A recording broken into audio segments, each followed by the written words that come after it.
بسم اللہ الرحمن الرحیم. پارہ نمبر 2 غیث. ولا تقولوا، اور نہ تم کہو لمن یقتل فی سبیل اللہ اموات، ان کے لیے جو اللہ کے راستے میں قتل کیے جائیں مردہ. اللہ کی راہ میں مارے جانے والوں کو مردہ نہ کہو. اب اس کا پچھلے آیت سے کیا کنیکشن ہے کہ سب سے بڑی مشکل کیا ہوتی ہے؟ سب سے بڑی تکلیف موت، سب سے بڑا نقصان موت کی شکل میں ہوتا ہے.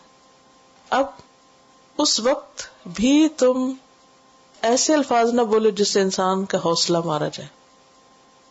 اب صبر کا طریقہ بتایا جا رہا ہے ایک عملی مثال سے.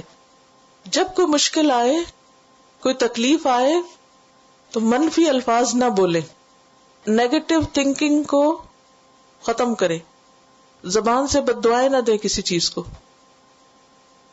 ایک شخص نے ہوا سے اس کا کپڑا اڑ گیا تو اس نے ہوا کو بد دعا دی. آپ صلی اللہ علیہ وسلم فرمایا کہ ہوا کو بد دعا مت دو کیونکہ وہ تو اللہ کی طرف سے مامور ہے، اس کا کیا قصور ہے. تو یہ ہے کہ انسان کے اوپر جب کوئی ٹریجڈی، کوئی ڈیزاسٹر، کوئی مصیبت آتی ہے تو عموماً جو سبب بنتا ہے یا کوئی چیز ہوتی ہے انسان اس کو برا بھلا کہنے لگتا ہے. کوئی چیز گر گئی، لگ گئی، ٹوٹ گئی تو بس منہ سے منفی الفاظ. تو یہاں پر آپ دیکھیے کہ صبر کیا ہے، زبان سے منفی الفاظ کو نہ بولنا، اور اس سے آدھا غم دور ہو جاتا ہے جب آپ مثبت لفظ بولنا شروع کر دیتے ہیں نا. جیسے بچے کو چوٹ لگی تو آپ کیا کہتے ہیں؟ رو. آپ کہتے ہیں نہیں کوئی بات نہیں، ٹھیک ہو جائے گا، تو کچھ بھی نہیں. یہ کیوں کہتے ہیں؟ تاکہ اس کا حوصلہ بلند ہو. تو یہی ہے صبر سے مدد لینا، کہ انسان اس وقت منفی الفاظ نہ بولے. ولا تقولوا لمن يقتل في سبيل الله اموات، اللہ کے راستے میں مارے جانے والوں کو مردہ نہ بولو. حالانکہ مر تو چکے ہوتے. جو شہید ہوتا ہے حصی طور پر تو مر جاتا، تبھی تو قبر میں ڈالتے، لیکن اس کے باوجود کیا کہا گیا؟ مردہ نہیں بولنا ان کو. بل احیاء، بلکہ وہ زندہ ہیں.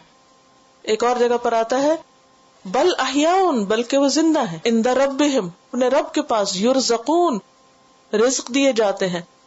فرحین، خوش ہیں. بما آتاہم اللہ من فضلہ، جو اللہ نے ان کو اپنے فضل سے دے رکھا ہے. تو اللہ کے راستے میں جو شہید ہوں ان کو مردہ نہ کہو.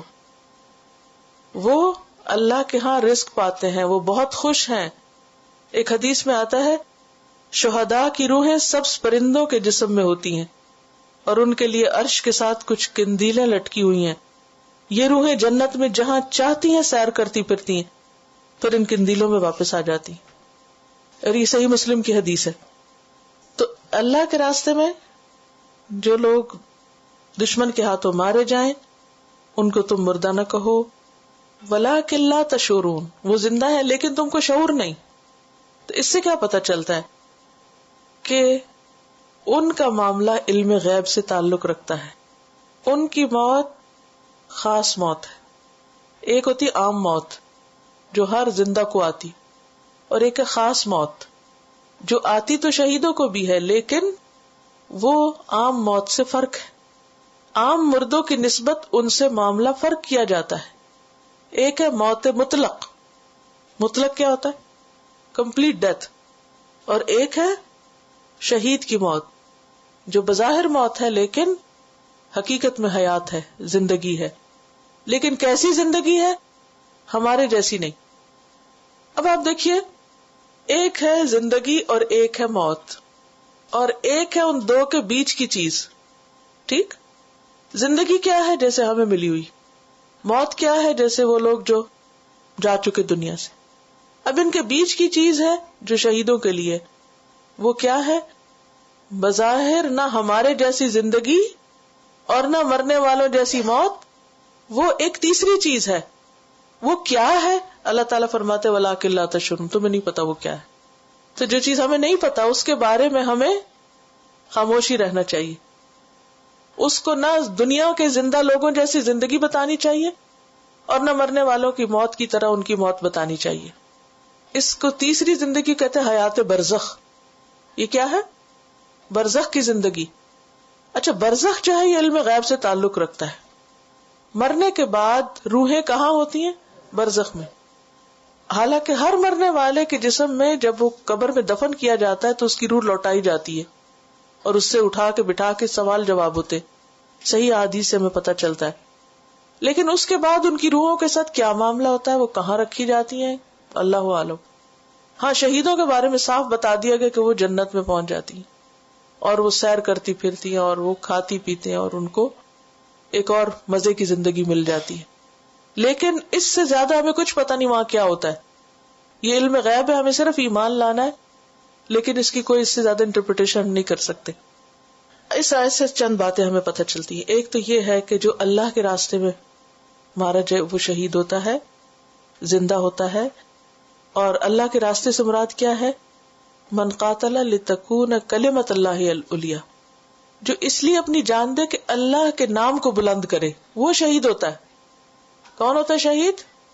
جو اللہ کے نام کو بلند کرے. اچھا, ہمارے ہاں تو ہر دوسرے بندے کو شہید کہنا شروع کر دیتے, چاہے کوئی اپنے نام کو بلند کرنے کے لیے مرے, شہرت کے لیے مرے, اسے بھی شہید کہتے. تو اصل شہید کون ہے؟ یہ اللہ نے ہمیں بتا دیا کہ جو اللہ کا نام بلند کرنے کے لیے.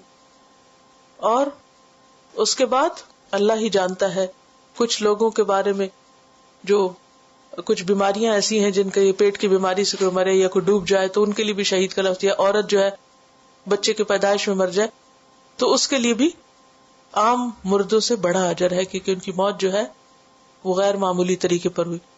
لیکن اصل شہید کون ہے؟ جو اللہ کے نام بلند کرنے کے لیے دنیا سے جائے. درجات ہیں, لیولز ہیں شہادت کے.